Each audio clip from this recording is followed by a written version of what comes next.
Chapter 1.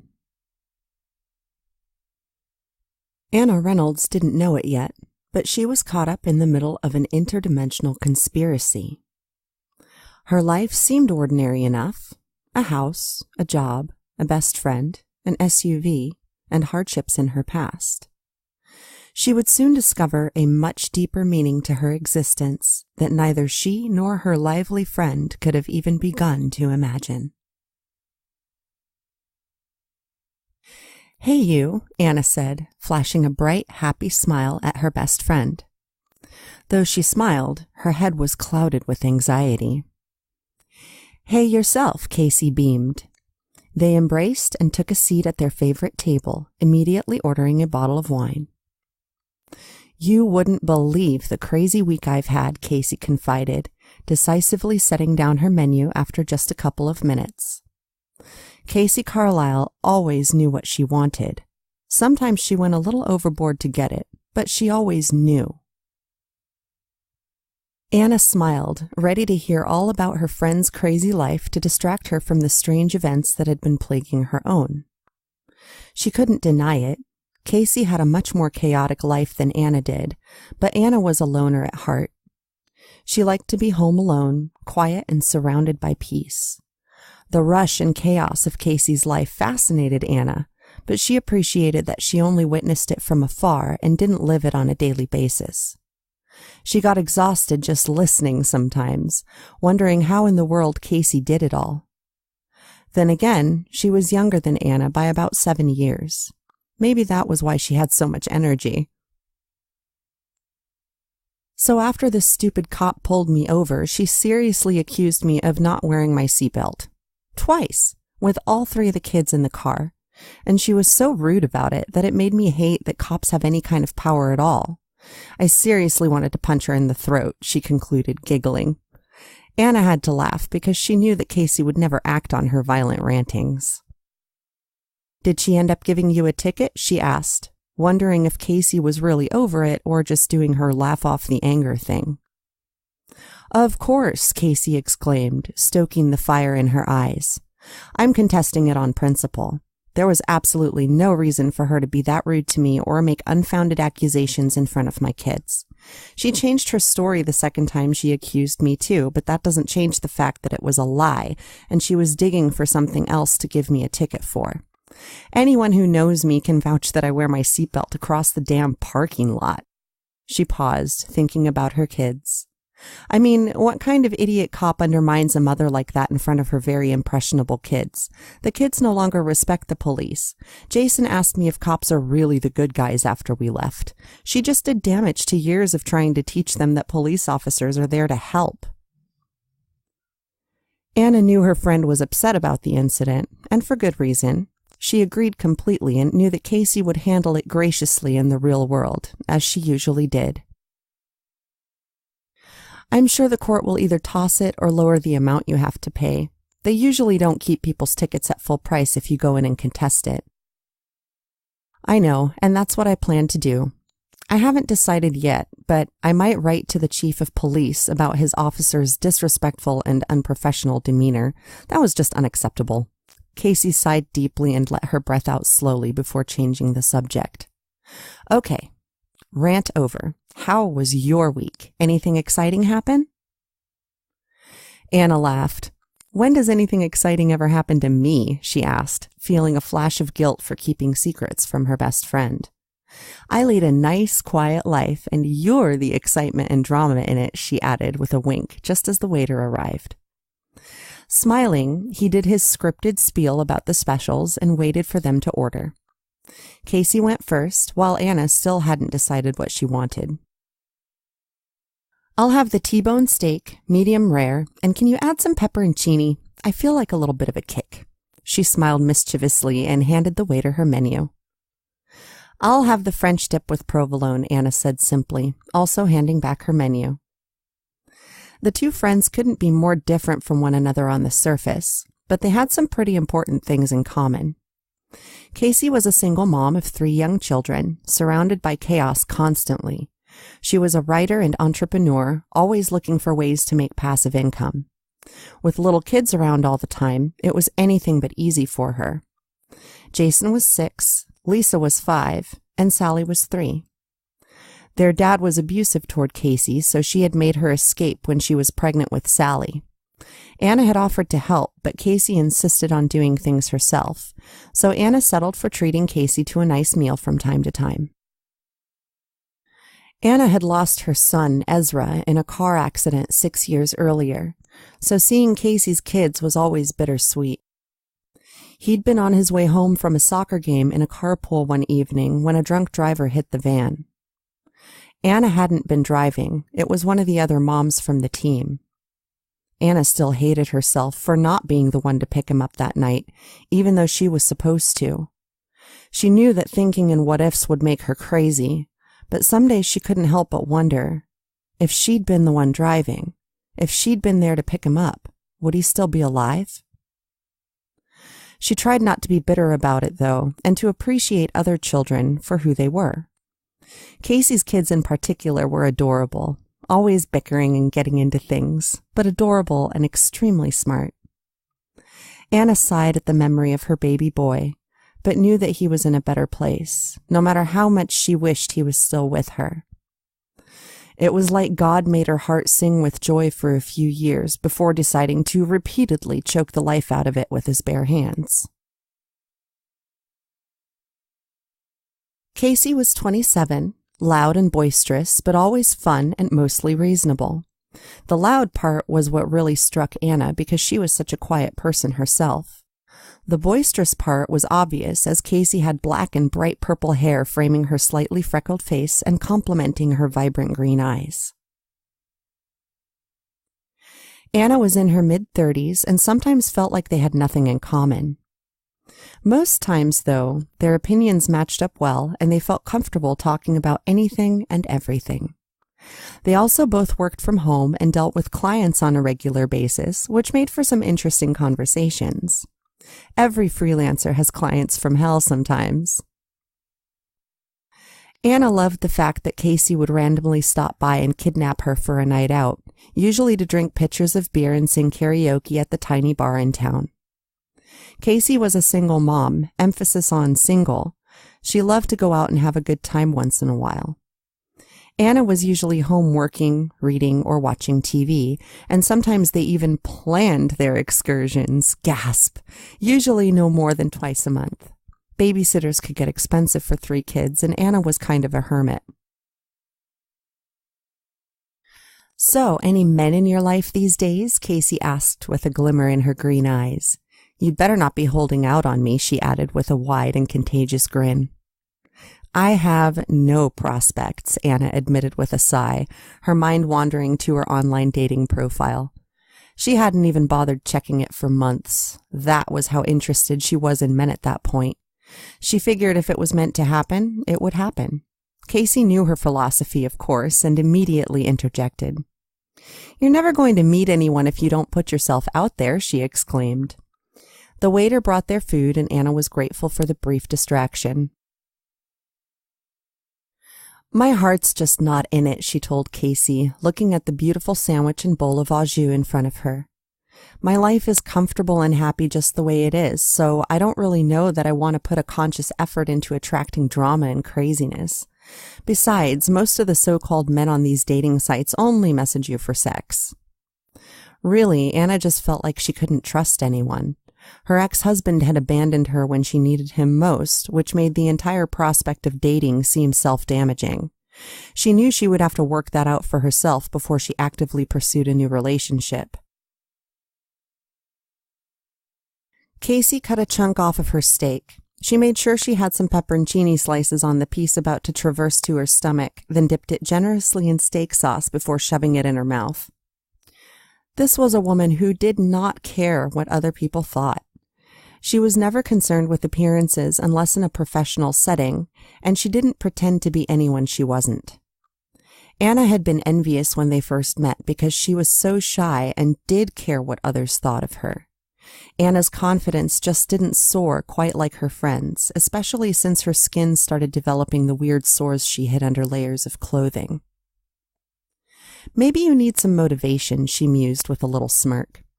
I could always text you the calendar boy pictures I get on my phone every day. Would that help you get your heart in it? They both laughed freely. Anna, however, wasn't interested in toned bodies or six-pack abs. She was more connection-oriented.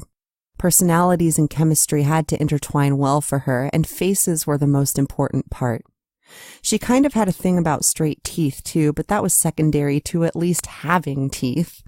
What really mattered was a good face, compatible personality, and being able to have meaningful conversations, act goofy together, and be comfortable. Everything else was just superficial fluff for romance novels that had a snowball's chance in hell of ever being true. Casey knew this, too, and left it at that. All right, well, tell me what you're working on right now. Movie poster? Holiday card? Or are you doing what I should be and actually working on your own projects? This question brought a huge smile to Anna's face. I just sold a piece, she stated with pride as she moved her brown hair back behind her shoulder. You know Sophia, the little girl I give art lessons to? Her father bought an original from me recently. He paid me $5,000 for it, so now I can say it's a limited edition and raise the price on the numbered prints. Congratulations, Casey's emerald eyes lit up. That's amazing. I'm so proud of you, she added. You're still open to doing my book covers, right? Anna chuckled. Nah, I'll just take this $5,000 and retire, she stated, and both women giggled. I can't wait to do your book covers, she said in earnest. You just need to let me know what I'm painting so that I can start. I can officially not worry about money for about 2 months, so you can tell me now or wait for next time, she added with a wink. I don't know yet. Ugh, Casey groaned. I'm still writing and kind of looking for that scene that will inspire the cover. I think if you see it in your head and it feels right, then that's the one, you know? Anna nodded. How are the kiddos? I feel like I haven't seen them in a really long time. I bet they're huge. Casey let out a short laugh. You wouldn't believe the things that come out of their tiny mouths. They crack me up so much I can't even remember it all, she said. Like the other day, Lisa told me very matter-of-factly that she didn't want to go to college. I asked her why, and she told me there were too many crazy parties and she wouldn't be able to sleep.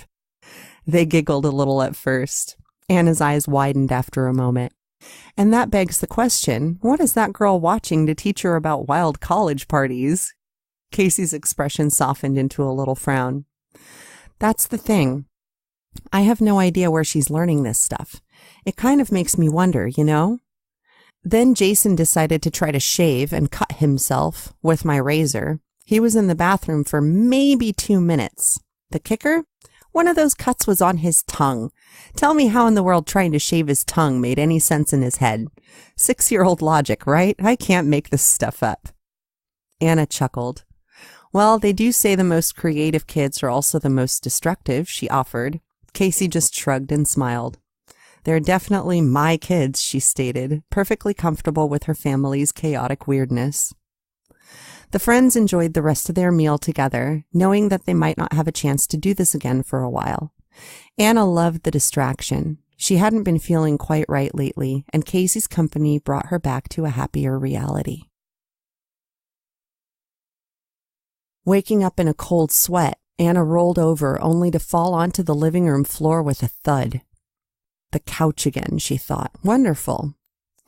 Elbow throbbing from the impact, she made her way to the kitchen and turned on the light, groggy as she mechanically filled a glass with crushed ice and water from the fridge. She absently twirled her finger through her wavy brown hair and closed her hazel eyes as she took slow, deliberate sips. It was always the same dream. She was just waking up, feeling woozy and disoriented. Above her was a bright white light, like in a hospital, and there were always 2 or more silhouettes standing over her, speaking in muffled and distorted tones. Then there was a feeling like she was being tugged at, a pulling sensation, but she could never tell what part of her body was being tugged or why. She was just being yanked at and felt like the shadows wanted to take something from her. Anna had been having these dreams ever since the ulcerous sores began showing up on her skin. When she looked up her symptoms online, she found a condition called Morgellons disease, but she wasn't sure what to do about it because it was apparently incurable and a little controversial. The sores produced tiny colored strings from time to time that she would pick at and pull until they came out from under her skin. She just figured they were fuzz left over from whatever she was wearing, stuck in the never-healing scabs that appeared out of nowhere on random parts of her body. She often felt itchy, like something was crawling around between the layers of her skin. She found herself feeling paranoid and having weird dreams, and she concluded that her dreams probably contributed to her feelings of paranoia. Running through these facts in her head always made her feel vulnerable and somehow guilty, like she knew or had something she wasn't supposed to. It was the strangest combination of emotions she'd ever experienced. She'd always been reasonable, too. Nothing weird or crazy usually happened to her, and she liked it that way. A drama-free existence. Apparently not anymore, she thought as she set her empty glass on the counter. She wondered if maybe she was spending too much time alone, or maybe she was watching or listening to something that affected her subconscious and translated into the weird dreams. Maybe there was something she was too close to, so she couldn't see it for what it was. She dragged her feet as she made her way upstairs to her bedroom, the soft down comforter a welcoming sensation after her fall from the couch. I need to stop falling asleep down there, she thought as she drifted off to sleep, cocooned in her blanket so only her face showed. As Anna walked home through the glistening autumn streets of Deep Lake, Washington, she adjusted her scarf and wrapped her coat around herself tightly, her breath fogging up the air in front of her. After a brief glance over her shoulder, she quickened her pace, her bag of groceries teetering in her arms momentarily as she adjusted her grip. She'd been feeling like someone was watching or following her for weeks. At first, she just shrugged it off as her own overactive imagination, but the other day she could have sworn she saw a shadow out of the corner of her eye. When she looked, there was nothing there. That wasn't the first time she had seen shadows. They were always there, just out of sight, their existence never confirmed by a direct glance. But every time it happened, she got goosebumps and the hair on the back of her neck stood on end like it does when you know someone is watching you. It definitely didn't help that they reminded her of the silhouettes in her dreams. And, dared she even think it? Humanoid, but not quite human. Her left eye began to feel itchy and grainy as she walked, and she cursed herself for not driving. She blinked several times, but after a few moments her eye felt like it had sand in it again. This was accompanied by an unpleasant tingling sensation, which became annoying very quickly. Her thoughts wandered as her eye got worse. She felt guilty but justified for not mentioning her problems to Casey, who had more than enough on her plate already. She also didn't want to come across as insane. Anna was certain she wasn't. Some of the recent events in her life were crazy, but she was definitely sane. Do crazy people think they're sane?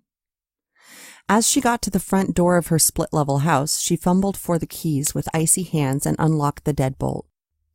She closed the door as soon as she was inside, locking the deadbolt, the doorknob, and the chain after a brief glance down her street in each direction. She sighed as she took off her coat, her skin tingling obnoxiously. She shivered as the usual crawling sensation took over. I wish that would just stop, she thought. She rubbed her arm as she wandered into the kitchen, avoiding the sores that had begun developing on her skin several months before. At first, she had shrugged it off as accidental. Maybe she bumped herself while sleeping or caught the corner of some furniture. But these wounds were different. They took an incredibly long time to heal, if they healed at all, and they seemed to be spreading. She just hoped that she wasn't contagious.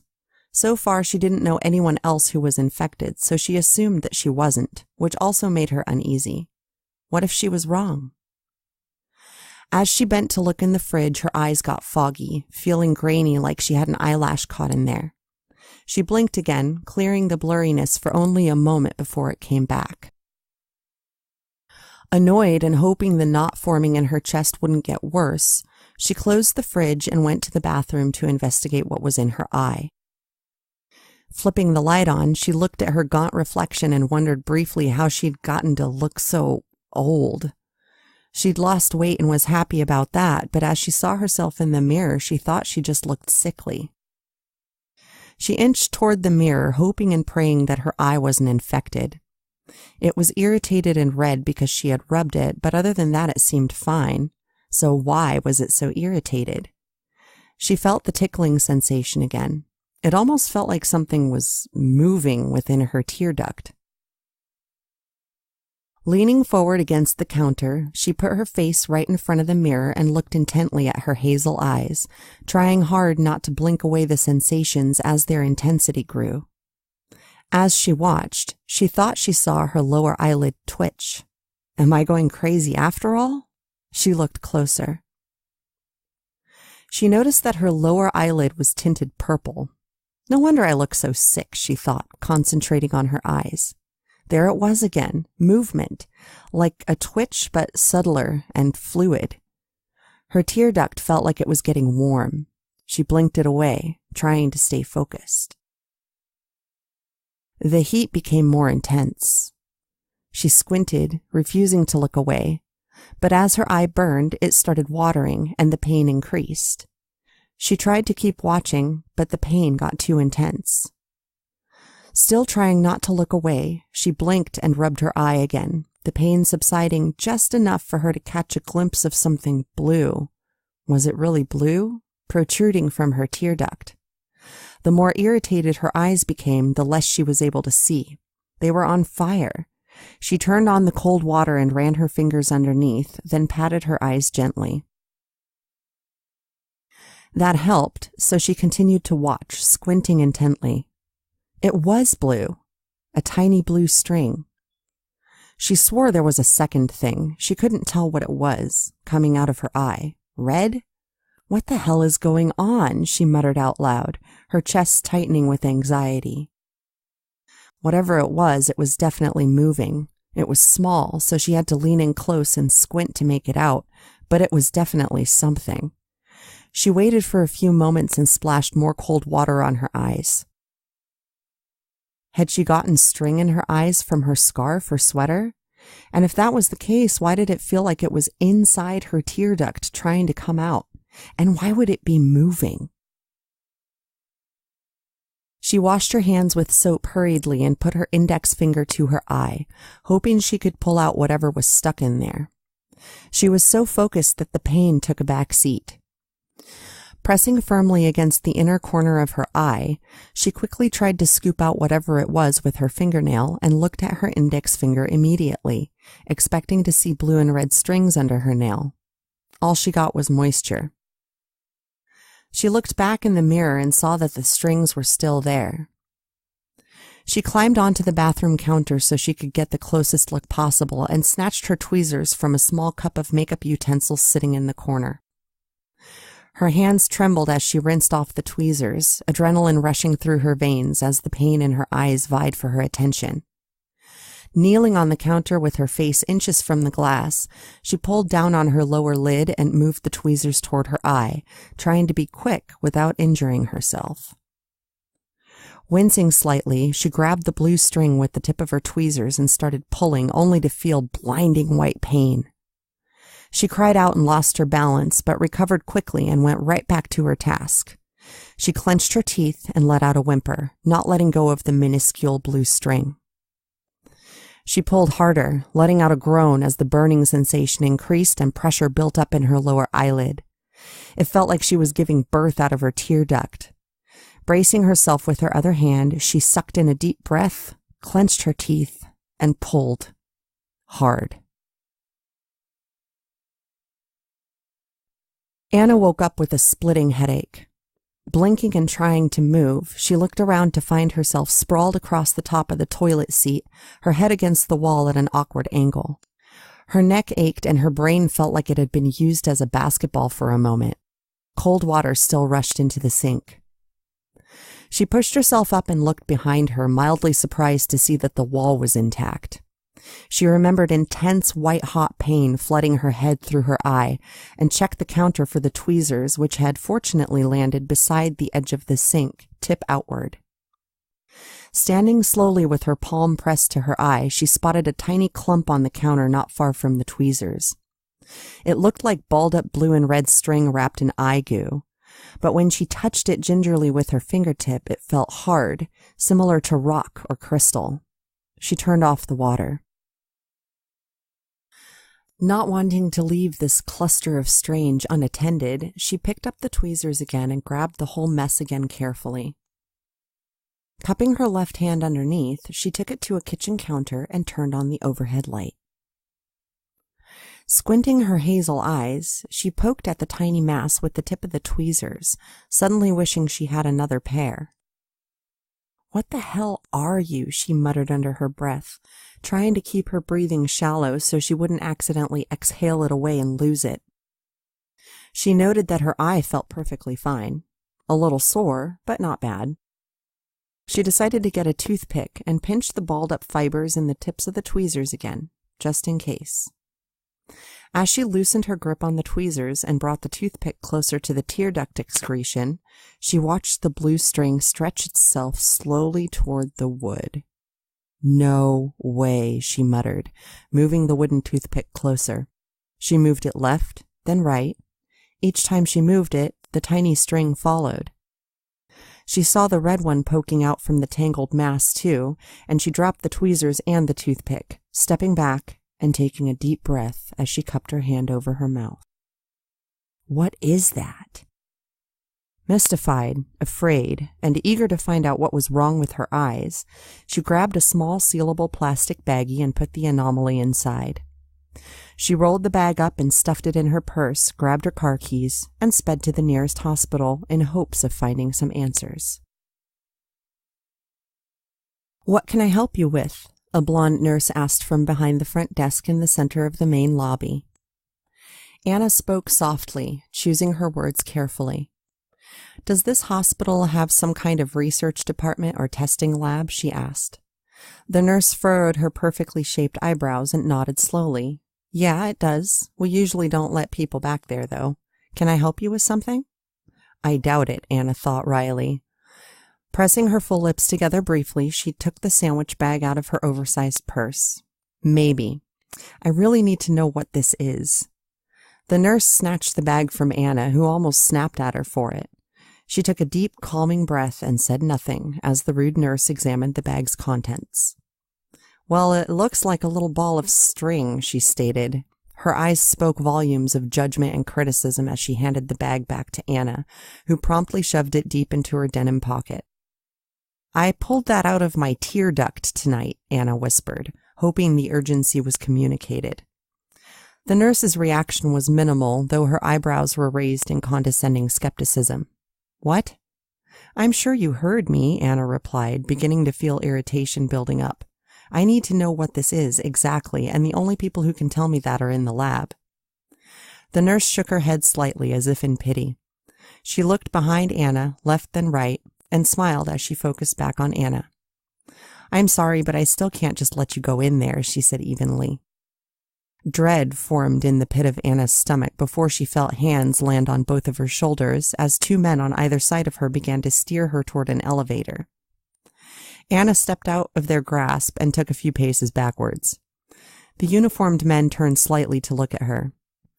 "What do you think you're doing?" she asked, crossing her arms and taking a solid stance. "Ma'am, if you want to go to the lab, we'll have to escort you." The one on the right towered over her 5'7" frame at about 6'2", while the one on the left was only a couple of inches taller than she was and stocky. Anna relaxed a little. "Don't touch me," she said finally, and walked back toward the men, who both raised their hands in a gesture of surrender and stepped away from her. Reluctant and wary, with the sinking feeling in her stomach getting more intense, Anna stepped onto the elevator in hopes that they would keep their hands to themselves. The trio stood, uncomfortably waiting for the doors to close. Once they did, Anna felt tension fill the air. Before she could react, the men grabbed her and jabbed a needle into her neck. Her body went limp.